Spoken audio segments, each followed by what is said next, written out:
edition of East Coast Bias. A lot shaking, a lot happening. 4 bucks right out of the gate. JJ Jastremski alongside Joe House on location.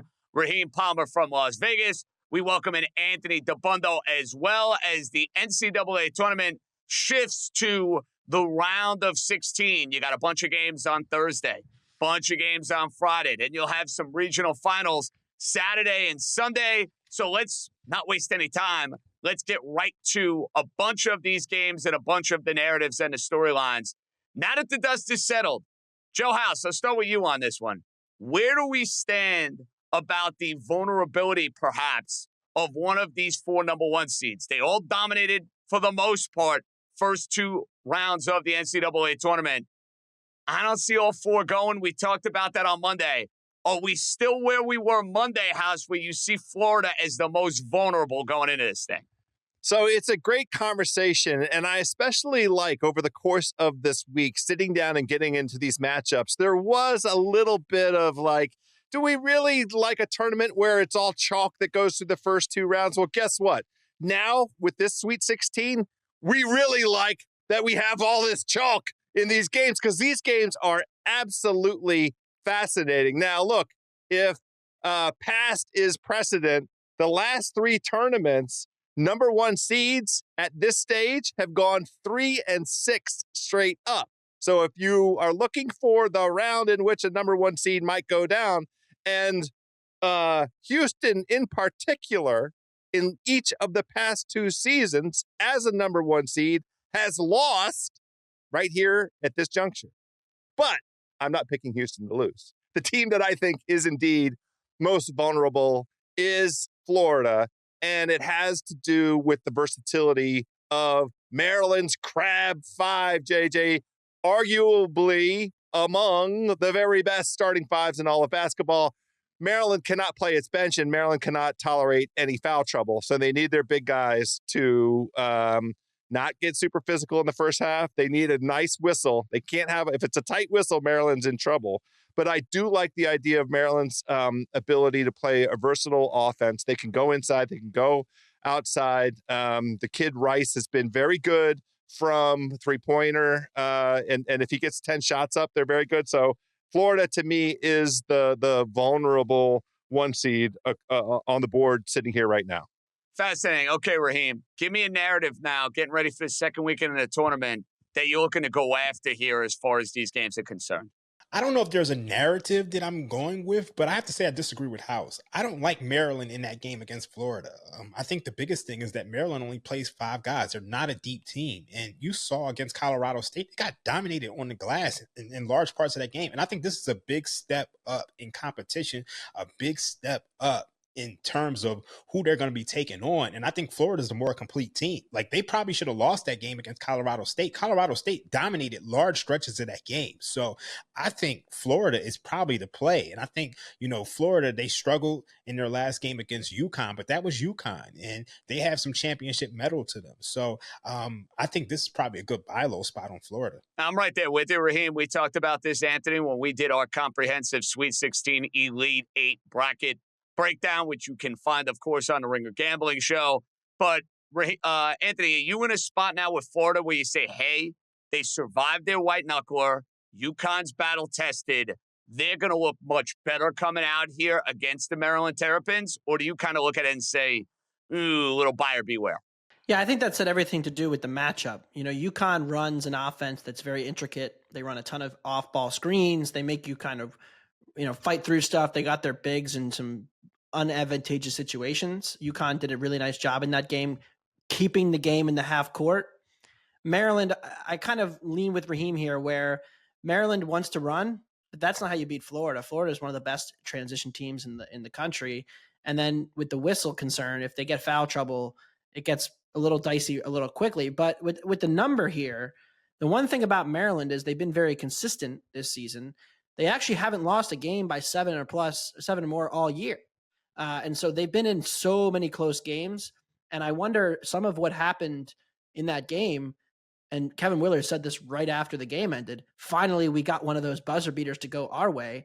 If you look at Maryland's losses this season, they lost by 4 to Marquette, by 5 at Purdue, 6 at Washington, 4 at Oregon on a tough road trip out west.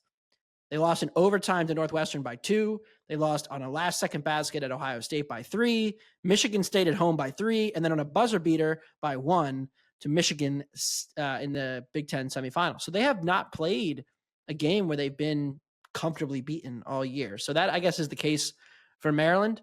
But in terms of this matchup, I think it's a better matchup for Florida, even if Maryland is more talented than UConn was. JJ, I got to defend myself. You asked me which of these number 1 seeds is the most vulnerable. I mean, I was just trying to make a case for competition here.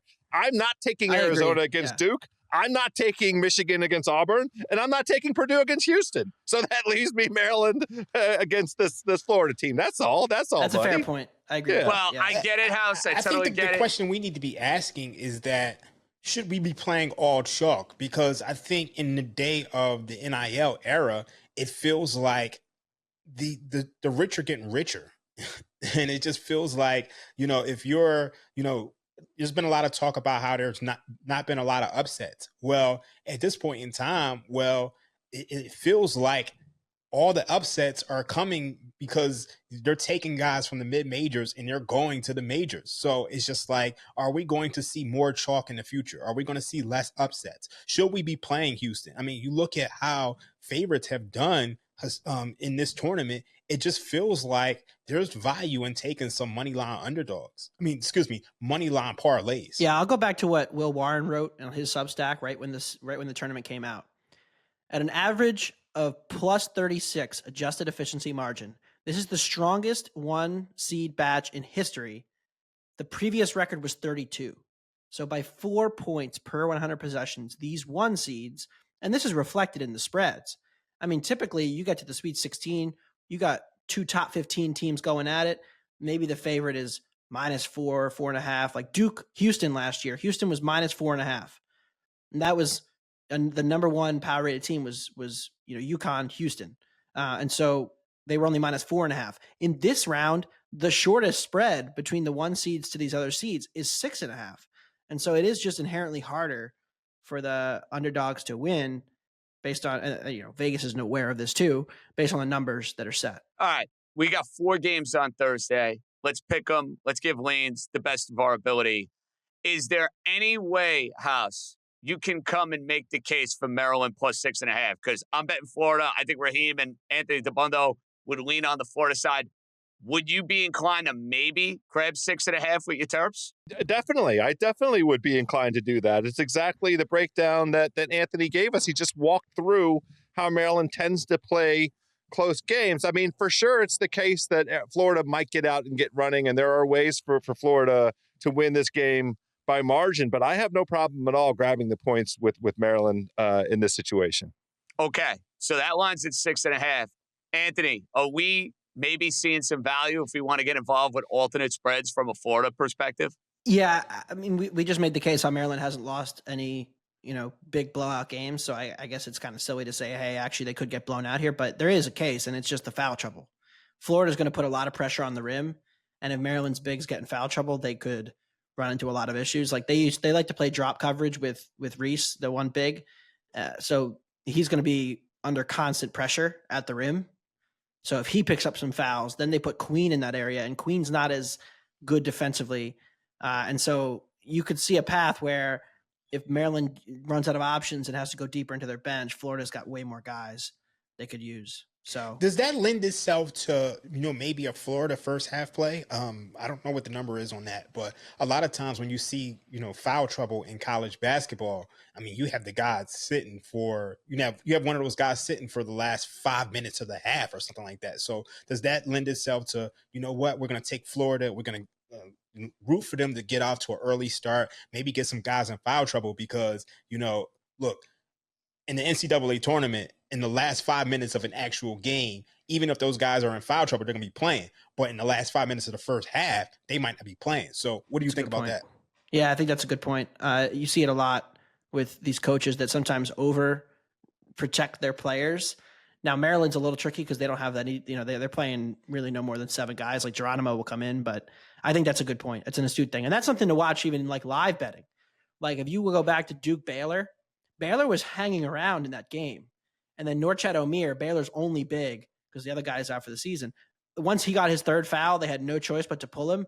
That's when Duke just went nuclear. And all of a sudden it went from a 6-point game to 15 by half, and the game was over. Okay, Raheem, we know Duke's the best team in the country. It's obvious. It's as clear as day as far as I'm concerned. However, I think there's potential value in waiting and grabbing Arizona. Now, DeBundo and I are heads up in this game.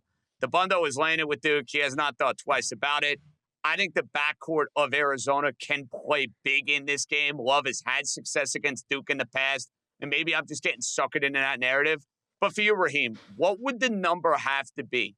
Because I'm okay at 9.5, but I know many people are not going to be. What would be the number where you'd say, yeah, I'm inclined to maybe get in on the Wildcats? Does it have to be 11, 12? What's that number for you? There is no number. So you're out. Listen, I know I'm going to be on an island with this one with Arizona House. I know that. Is there a number for you, though, that would have you inclined maybe to fade Duke? Because you know the public's going to be all over. Yeah, I won't fade Duke, but if it goes up to 12, then I might, lay off. But the market's moving in the other direction. I see some 9s on the board. I know it's 9.5 at FanDuel, but man, I love the way the market is moving. Sign me up twice. Everything under double digits for me with Duke is an auto hit. And my conviction on that has not diminished at all. In fact, one of the ways I'm definitely playing this game is Duke over its team total. Team total 81.5 you can find out there.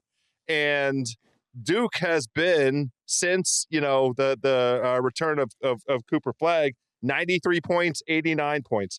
5 of their last 7 games, 90 or more points.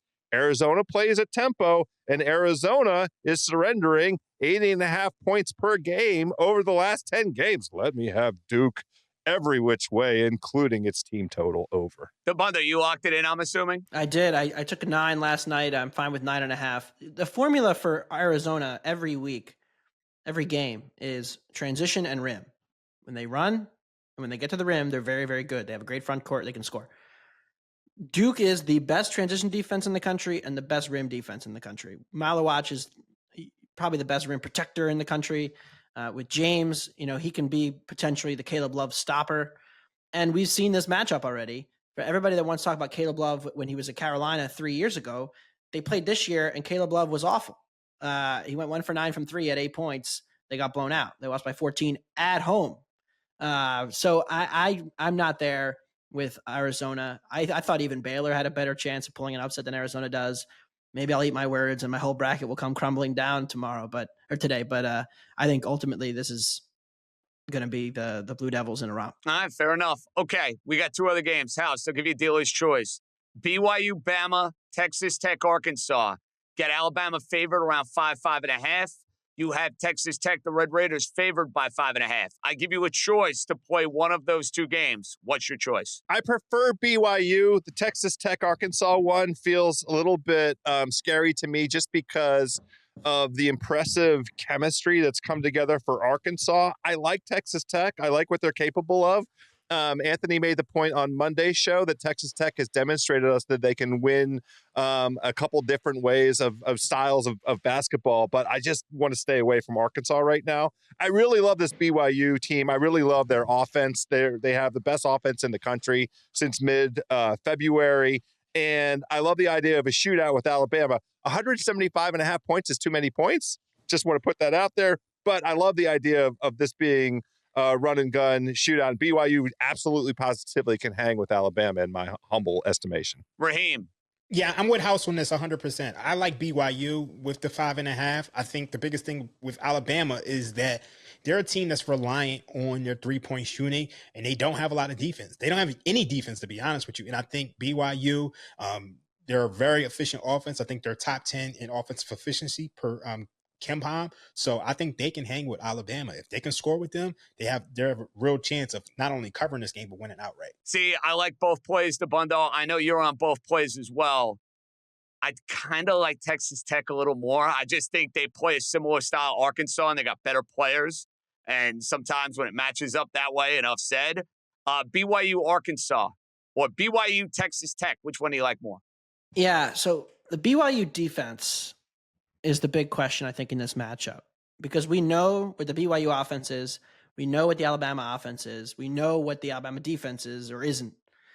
And so I think the biggest question is BYU's defense, and they kind of do everything possible to keep teams away from the rim. And in result of that, they give up a lot of open threes.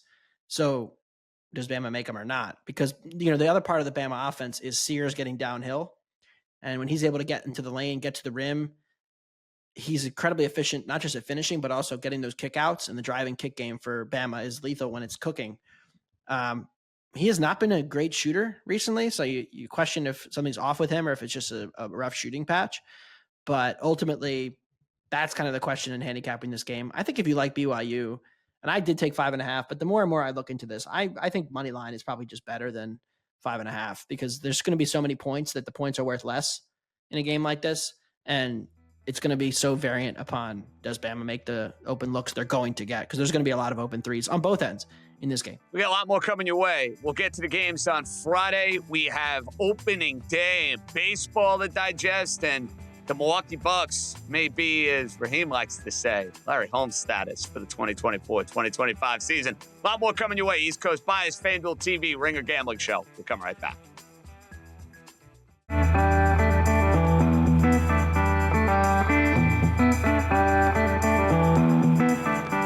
Welcome back to East Coast Bias. Friday slate, NCAA tournament. DeFundo, I'll start with you. This Ole Miss-Michigan State game, it's the shortest number on the board. You know I'm invested in a Michigan State future to win the title. You know I picked them to be my Final Four pick out of that region. This Ole Miss team scares me. They're tough. They're well-coached. Just shot the ball incredibly well in the first two games. As far as the line is concerned, at 3.5, am I staring a rat line in the face because of Michigan State's pedigree? Or has Ole Miss, in your opinion, become a little too trendy as we move closer to Friday? Yeah, to be honest, I wasn't all that fond relative to the betting odds and to the market on either team entering the tournament. And so what we've basically seen for Ole Miss is that they ran really bad from three the end of the season. Like their 3-point differential, both ends, missing a bunch, allowing teams to make a bunch. And those kind of things tend to even out. And we've seen actually the opposite, where it's gone to the opposite extreme, where the opening weekend, Ole Miss couldn't miss, no pun intended, in the first two rounds. So we get to this spot. From the matchup, it does not look bad for Ole Miss. Like the rebounding issue is real, and teams that have been elite rebounding teams have kind of bullied Ole Miss this year. So that is one red flag. But on the other end of this, Ole Miss plays a style of defense called the no middle. It's the Chris Beard / Mark Adams special from their origination of it. And you don't get to the rim, and they force you to take everything from the perimeter. And that's the whole plan of this. Now, Michigan State doesn't have any perimeter jump shooting. So they like to run in transition. But Ole Miss doesn't let you get in transition either. So all of that, to me, makes this out to be a little bit of a lower scoring game. So I bet the under. But the side-wise, I kind of think you're splitting hairs on which side is right there. Raheem, I have a feeling you're going to be all over Ole Miss in this spot. Is that accurate? Yeah, I'm definitely on Ole Miss. I think, Anthony, you had the trend, right? What was the trend? Yeah, the 0-40 now after St. John's, that no team ranked outside the top 25 in the preseason has ever made the Final Four if they're a 1 or a 2 seed. And a lot of the time they lose in this round. Yeah, I think I'm going to ride with that trend. And I think I gave this out on Monday. I think this line is a little bit too high. And I think Ole Miss is just running hot right now. And I think along with that trend, I just kind of have to trust it. I know a lot of people are going to be backing Tom H to the Izzo. I am not. I'm rolling with Ole Miss. So yeah, January, February, Izzo, as they say. The more and more I think about this game, though, House, listen, Michigan State's been a better team all year. That rebounding, just demolition that they can give teams again and again and again is problematic. And it's a top 2 defense in the country. I feel like I'm obligated, despite the scary nature of what Ole Miss brings to the table, and I have immense respect for Chris Beard, I feel like I got to ride with my pick here. I may not get more involved with 3.5, but I think Michigan State finds a way. I do. Yeah, and that very well could play out. I have no basis to try and argue you out of it, JJ. But the total is the play here. I mean, it was 143.5, now down to 142.5. I don't have either one of these teams sniffing 70 points. It's going to be a rock fight And so I love the under, even at 142.5. DeBundo already said it. He got down on it, at the better price. I don't care. I'm still, as long as it's above 141, that's too many points for me. Give me the under in this game. Okay. Kentucky and Tennessee, you can make the case, is the best game out of the 8 we are going to see. They matched up twice in the regular season. Advantage Kentucky. Raheem, just in general, when you see this sort of thing where a team wins the first 2 matchups and then they're playing for a third time, are you more like, hey, they beat them twice, odds are they match up well, we'll see it again? Or do you look at it and say, hey, they're evenly matched teams. If anything, Tennessee is the better team, and it's going to be really hard for a team like Kentucky to beat them a third time. In general, where do you kind of stand on that sort of logic? I think a lot of times, sometimes a team just has your number. We talk about this in football a lot. People always say, it's hard to beat a team 3 times. A lot of times when you just have a team's number, you have the team's number. So I think you have to trust that. House, any thoughts on this? Because to me, Kentucky destroyed me in the game against Illinois. I don't want to become a prisoner of the moment here. I know Kentucky beat them twice. Kentucky, to me, is not as good as they looked against Illinois in the round of 32. They made every shot. Illinois is incredibly streaky. And I just think the defensive prowess of Tennessee and second and third opportunities could end up destroying Kentucky in this game. I'm backing the Vols. I never liked backing Barnes teams in the NCAA tournament, but I just think they're a little better. I think they're a little tougher.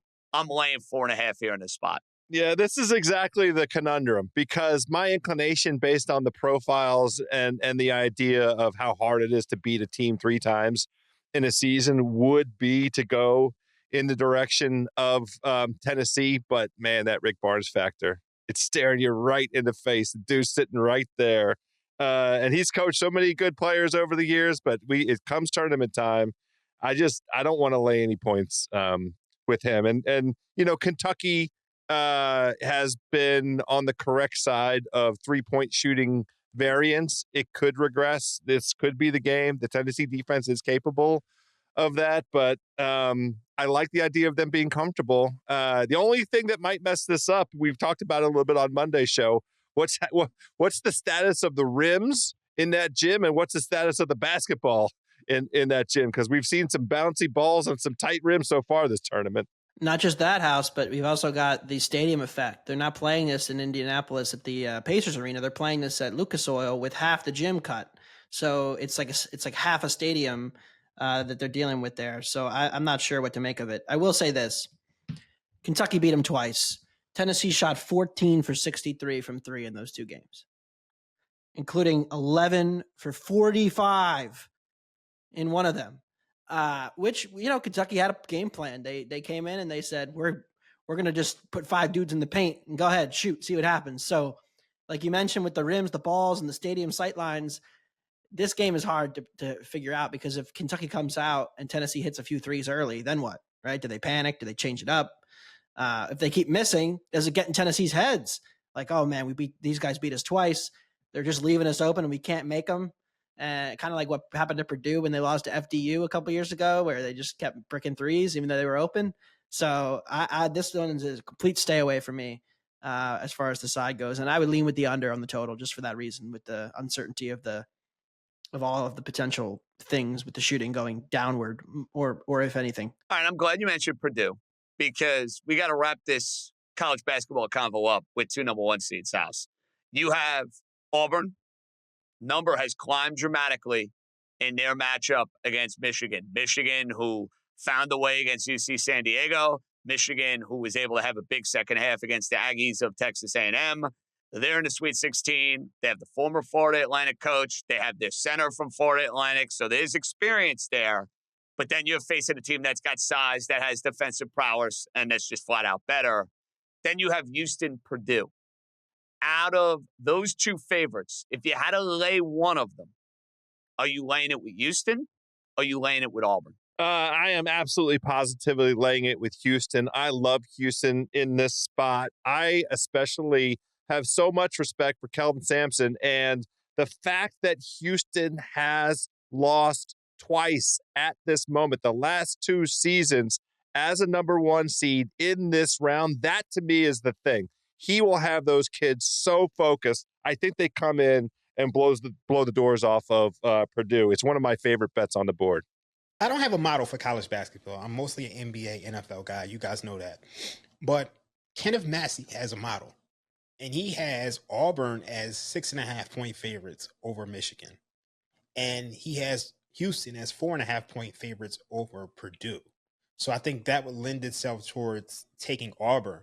The thing about Michigan is they turn the ball over a lot. And against an Auburn team, I mean, that could be deadly. And we know Michigan, for whatever reason, they've been winning all these one-score games. But at some point in time, like, there has to be some type of regression there. And you watch that second half against UC San Diego. I mean, UC San Diego absolutely blitzed them. So I think if that were to happen against Auburn and you're turning the ball over, I think this has real blowout potential. So that's where I'd be leaning if I had to choose. AD, I give you the same choice. What one seed are we taking out of those two? I would prefer to lay it with Houston because I trust them more.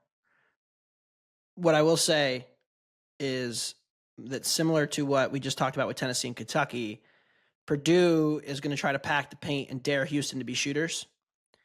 Houston this year, number 6 in the country in points per possession, unguarded jumpers. So you leave them open, they knock them down.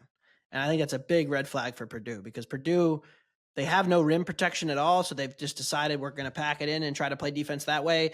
It doesn't really work if the team can make outside shots. High Point, McNeese, they really couldn't. They kept driving into the crowds and turning it over and missing layups.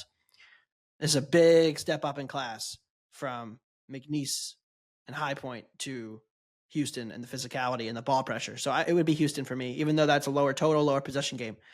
JJ, I've been thinking about this because I need to keep my unbeaten streak alive on my race to 10s. Yes, we love the race to 10s, House and Raheem. You got to get in on these. We had Arkansas, the bundle and I. They're a ton of fun.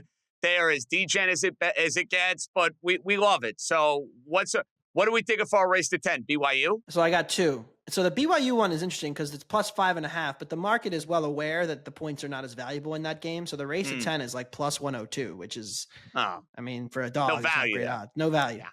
Now, Ole Miss is plus 108, so that was tempting to me. But I think Michigan might be the race to 10 team. We have seen Auburn. Auburn got off to a slow start against Creighton. Excellent point. Even against Alabama State, they got off to a slow start. And so Haslametrics has a stat called momentum, which basically is like how have you played lately. They're at the bottom of the pack. They have not been playing their best. And there's different theories. Did they peak too early? Are they coasting? Do they care? Are they just not locked in yet? Because you did see that against Creighton too and against Alabama State.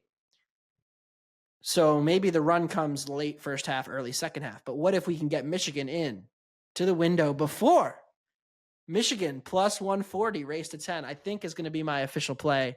I'm going to tweet it out later, but I think I'm going with Michigan as my race to 10 of the round of 16. I'll tell you on that. The bundle, final thought. What one seed is not going to be standing when we chat with you on Monday? The Texas Tech Red Raiders were my Final Four pick. Guns up, go Raiders. I love it. And I have sprinkled some Texas Tech money after our conversation last night at 19-1. At least get me to the Final Four with that number. Anthony DeBundo, thanks for joining us on East Coast Bias. We will see you for Monday after the Elite Eight wraps up. Okay, buddy boy? Sounds good. We got a lot more coming your way. House and Raheem will come back with me, and we have opening day of Major League Baseball futures to hit on, value to find. We have a East Coast Bias grab bag. It might involve a little Russell Wilson. It might involve a little Damian Lillard. You don't know where it's going to take us. The boys got a lot more to do right after this.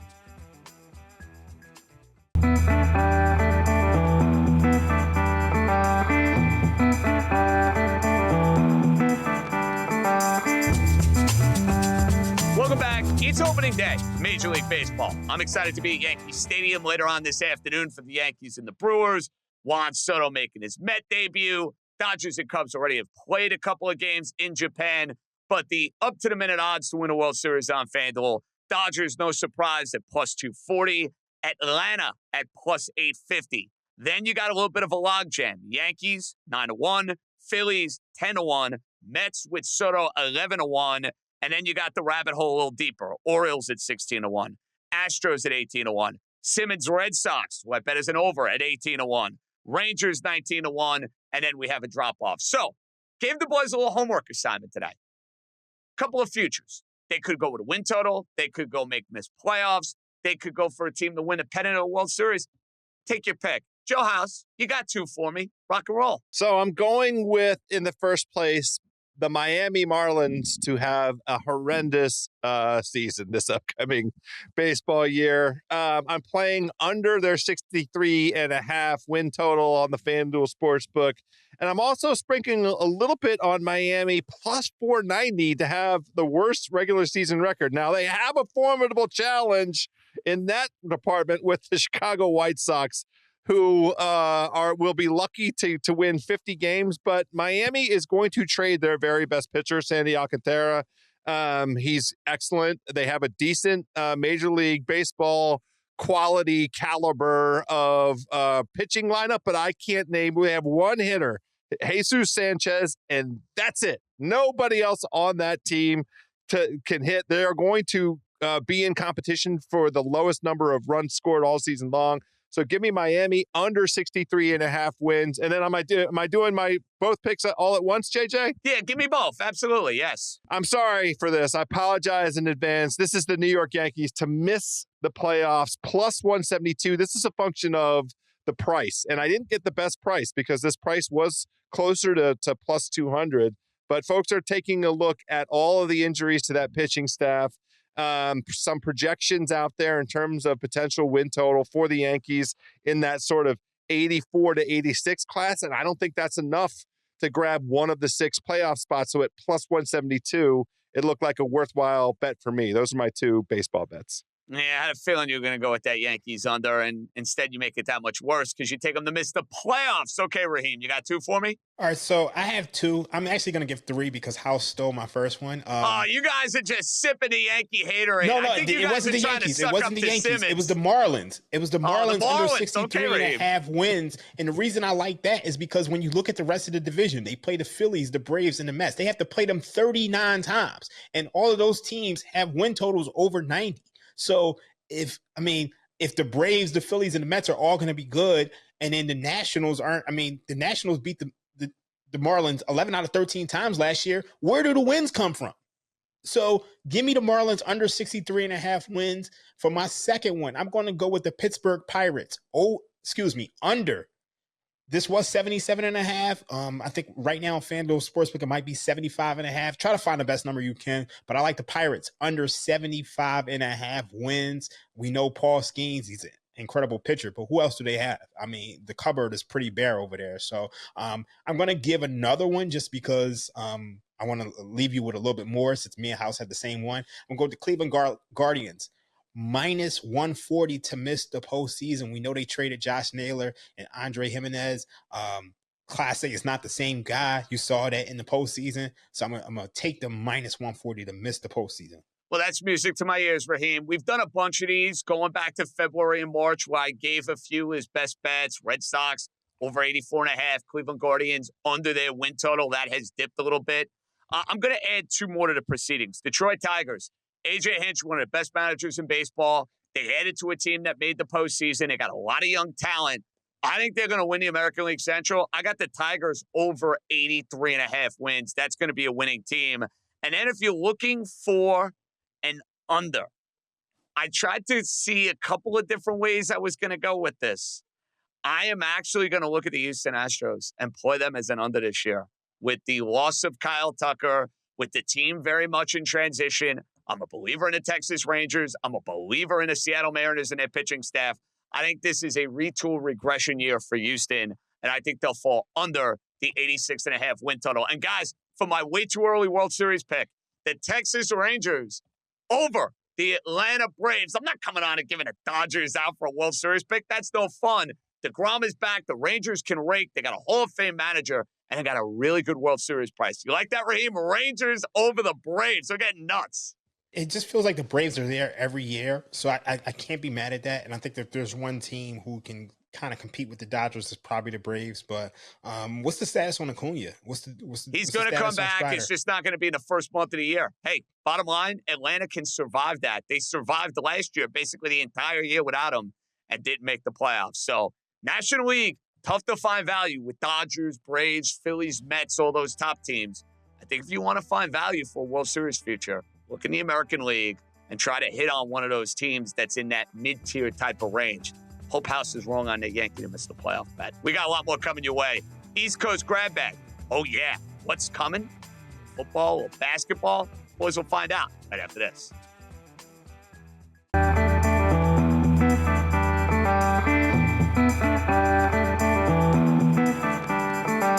right, gentlemen, it's now time for our East Coast bias grab bag, where we're going to have a little fun. We're going to shuffle things up, and you don't know what might be coming your way. Joe House, I will start with you. Over or under 10.5 games started for Russell Wilson as New York Giant quarterback. Wow. That's a great one. I'm going to say under. And some of that has to do with the direction I think they might be headed in this upcoming draft. I do think there's a reasonable possibility that they end up with Shedeur Sanders, in which case, why wait around to game 11 for him to make his debut? Russell Hustle and Bustle, congratulations on extending the career, but I don't like the idea of him getting 11 starts for the Giants. Raheem, I have a follow-up for you on this, and it is related to Russell Wilson. When the NFL win totals come out within the next few weeks on FanDuel, and we're guessing here, so we're not going to hold you to this, will the Giants be the lowest total on the FanDuel win-loss board? Ooh. I'm going to say no. Interesting. The question is, who's going to take that spot then? Damn, is it Cleveland? I think Cleveland. Yeah, I would say no also because of Cleveland. Yeah. The problem is that division is so brutal for the Giants, and the schedule is so brutal for the Giants. I think Russ makes them formidable. And then they also signed Jameis Winston, too. So if he's going under on Russell, that means you're going over on Winston. And Winston is a complete wild card. And we're forgetting about and you know who we're forgetting about here too, fellas? The Tennessee Titans, who have the number 1 pick in the draft. So, I mean, even with the promise of Cam Ward, I still think we're probably looking at a very low win total for Tennessee. Totally agree. Something to think about. Okay, Raheem, this one's for you. Fact or fiction? The Milwaukee Bucks, without Damian Lillard, can win a playoff round.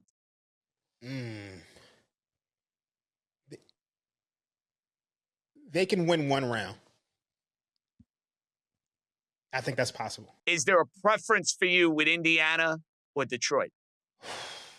Or New York, for that matter, the Knicks? I don't see them beating the Knicks without Damian Lillard, but we don't know if Brunson's going to be the same guy. So, I mean, that would be a very close series if you ask me. But in terms of Indiana or Detroit, I think I'd rather see Indiana, probably. Interesting. I don't know. See, I would have gone the other way there. I know Detroit's been fun and spunky. I just feel like Indiana's got more ways to beat you. They beat Milwaukee last year in a playoff series. Out of those 3 teams, House, I think Indiana by far and away is the most dangerous, for what it's worth. I feel the same way. And the question of, can Milwaukee win a playoff series? The answer is yes, they can, but I think it's only if they're playing Detroit. And, you know, you have to have the freak at the height of his freaky powers, which we haven't had in the playoffs, you know, in what feels like, the 3 past seasons. But, you know, losing Dame is just, they're not going anywhere. It's a bummer. I really thought that Milwaukee could be a quiet sleeper coming into these playoffs, but they don't have the ammo. And that was the case before this situation with Dame arose. So Milwaukee one and done at best. Joe House, Stephon Diggs going to the Patriots. Move the needle, yay or nay? No, not one bit. I mean, what needle? What needle are we talking about? Helping Drake May. Do you think he can still be a legitimate number 1 receiver in the NFL? I do not, for what it's worth. Oh, my God, no, absolutely not. The best case scenario is that they establish a rapport. He's a kind of a trustworthy safety blanket receiver, but I don't know how they establish that rapport and get that chemistry while Diggs is still rehabbing off the ACL. It's fine that he may yet get back early enough in the season to make an impact on the regular season, but how are they? They're not doing anything at OTAs because STEFON Diggs is still rehabilitating. So I'm a little bit mystified by this. It must be the case the Patriots have some intelligence in terms of the injury report and the progress that Diggs is making. But for what the Patriots are trying to do and how they're trying to build up around that quarterback, I don't know, taking a receiver that to me doesn't seem like he'll be able to start the season healthy. I don't think that's the pathway. Raheem, this excite you at all? I was confused about it because, I mean, you have a guy coming off his ACL injury. He's 31 years old. Look, I understand when you have a quarterback on a rookie deal, you want to surround him with pieces, but this was not the guy to sign. So I kind of don't understand it. So maybe they know more than we do because I clearly don't understand it. All right, gentlemen. Raheem, Dodgers at plus 240 to win the World Series. Good bet, bad bet. I think the Dodgers are reaching the category where almost like Kansas City Chiefs type category, where you know that they're going to have one of the best records in the MLB. You know they're going to be in the mix. So I don't know if it's necessarily a bad bet, but I can't say it's necessarily a good bet. I mean, you're looking at Mookie Betts. He's coming into the season. I don't know what's going on with him health-wise. It seems like Freddie Freeman has some issues as well. But it does just feels like the Dodgers are going to be there. But I think in today's MLB, you want to catch the team who gets hot. And to me, I think you could almost like save your futures for August. Who's the team who is going to be chasing that wild card spot? And who's going to be the team who is playing with, an edge? Because every day is pretty much if they don't win, they're going home. Hey, I'm right there with you. I never in a million years would take plus 240 with the Dodgers. As loaded as a team as they may be, in the nature of baseball being what it is, House, they could get a team, who knows, like the Mets or the Phillies in a first-round series that just want to play in, that's feeling good, that's feeling hot, that's all loosey-goosey. And all of a sudden the Dodgers get knocked out in the first round and everybody's sitting there saying to themselves, what in the world just happened?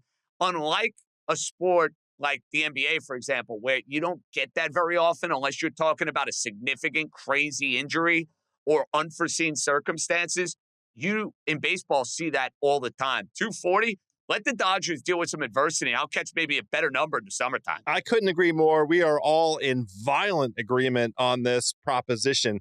You get nothing out of taking your hard-earned American green cash dollars in March and betting a short-ass World Series title line plus 240 is nothing. You know nothing right now. They haven't played one game. Wait till August, and let's see where these markets sit. Let's see what's happened in terms of injury. Let's see what's happened in terms of some of this variability. Let's see what Shohei Ohtani is going to try and pitch again. If something happens to that man on the mound, how does that change the ultimate fortunes for this team? I mean, there's just, you get absolutely no benefit whatsoever in buying a plus 240 ticket on the Dodgers in March. Stay away. Final one, Raheem. The most interesting NBA storyline from a betting sense to follow over the next 3 weeks is what? It's by far the Western Conference. I mean, like, who are these teams going to match up with? I mean, every single night, it just feels like one team. The only team that's locked in right now is the Oklahoma City Thunder. That's the only team that's locked in. Everybody else is fighting for positioning. We don't know who is going to be in the play-in tournament. Steph Curry was out the other day against Miami, and they got absolutely smoked. They could find themselves in the play-in tournament. Minnesota could hop over them. The Clippers could make it. Like, it's just, that is the most interesting thing. The Eastern Conference is, I mean, it's a complete dud, especially with the Damian Lillard injury. I mean, you're looking at Cleveland and Boston. Nobody else matters. The Western Conference, anything could happen. And I mean anything. I mean, I don't know if you guys watched that game between the Clippers and the Oklahoma City Thunder, but those two can meet in the first round. And that is not an easy matchup for Oklahoma City, regardless of how historically great that they perform. So I'm excited to see the Western Conference down the stretch of the regular season and in the postseason. How's there a team you're looking to attack here next few weeks? Oh, you know there is. We have been very profitable with this, gentlemen. The Miami Heat, anytime that they are playing a team that is not absolutely positively trying to tank, the play now is to play the Miami Heat on the money line to win the first half. And the Miami Heat live bet them at whatever the best number is you can get them to lose the game. Miami Heat to win the first half, Miami Heat to lose the game has been one of the most profitable angles. In fact, they just did it twice in the last 4 games against both Houston and Detroit. It is wonderful. God bless the quiet tank of the Miami Heat. It's been super profitable. Congrats to everybody that's been tailing. I appreciate all the nice notes on the Xbox Twitter machine. Let's keep cashing those tickets. You know, Cousin Sal has this steal special. The Miami Heat should be the Joe House South Beach special. We have to work on that. We have to work on some sort of trademark, and we'll save everybody down in South Florida maybe for a little golf and some additional cash. We'll come back, fellas. Best bets. Wrap it up with a bang right after this.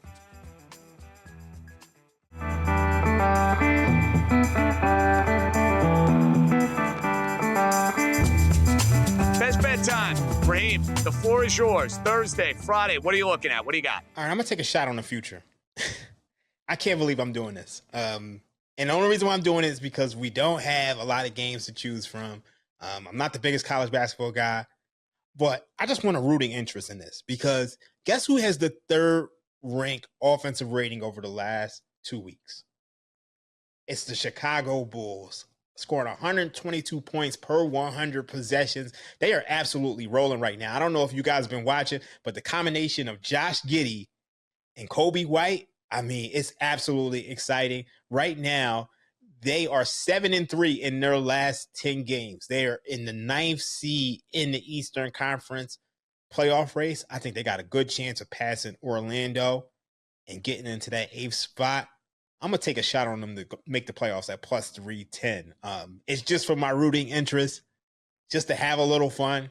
But I think the way they're playing right now, it would not surprise me if they went out there. I mean, we talked about the Miami Heat being dead as fried chicken. They're in the 9-10 game. My money's on the Bulls. And I do think they can beat either Orlando or the Hawks to get into the postseason. So I'm taking a shot on that, plus 310. Juicy price. House, quick. What do we got for Thursday, Friday? That's amazing. I love Dream so much. I talked about this already. Duke over their team total, 81.5 points. They have scored 90 or more points in 5 of their last 7 regular season games, plus 93 points and 89 points these 2 games. Arizona gives up 81 points a game over their last 10. Duke over 81.5. Simple for me. Texas Tech Red Raiders. Better version of Arkansas. Arkansas way too overhyped after their win against St. John's. They're still terrible offensively. Give me the Red Raiders laying a 5.5. It's a small price. That's going to do it. For House, Raheem, JJ signing off. Be good, everybody. We'll catch you next week.